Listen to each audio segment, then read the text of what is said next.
ఇంకో పక్కనే చేపలన్నీ వచ్చినప్పుడు పట్టుకుని తీసుకుని ఎవరైతే అమ్ముతారో అది కూడా చూశాను.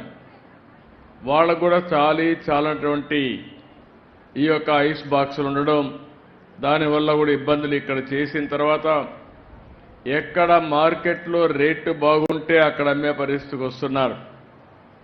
మీరందరూ కూడా పేదవాళ్ళ కష్టాలు చూశాను.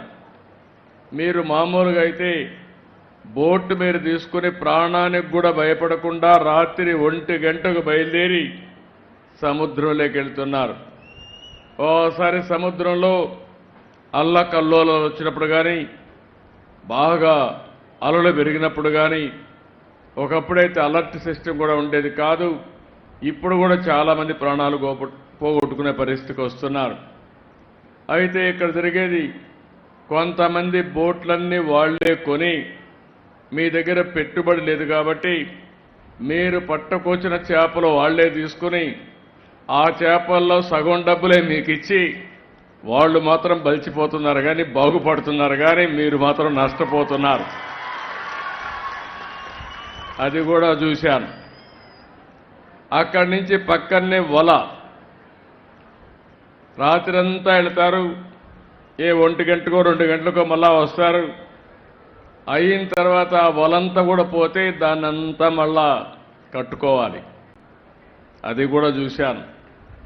అంటే ఈరోజు నేను చూసింది, మా ప్రభుత్వ యంత్రాంగం, మా సెక్రటరీ గారు ఉన్నారు, మా మినిస్టర్ గారు ఉన్నారు, అందరూ ఇక్కడ ఉన్నారు, మా కమిషనర్ కూడా ఇక్కడ ఉన్నాడు. కానీ ఏదైతే నేను ఆశించానో దానికి భిన్నంగా సమస్యలు ఉన్నాయి ఇక్కడ. మీరందరూ ఒక్కసారి ఆలోచిస్తే, ఏవైతే మత్స్యకారు గ్రామాలు తెలుగుదేశం పార్టీ వచ్చిన తర్వాతనే మీ యొక్క దశ దిశ మారింది. ఇది యథార్థం అనే విషయం మీరు గుర్తుపెట్టుకోవాలి. అదే మరి మీలో కూడా ఒక పట్టుదలతో ఉంటారు.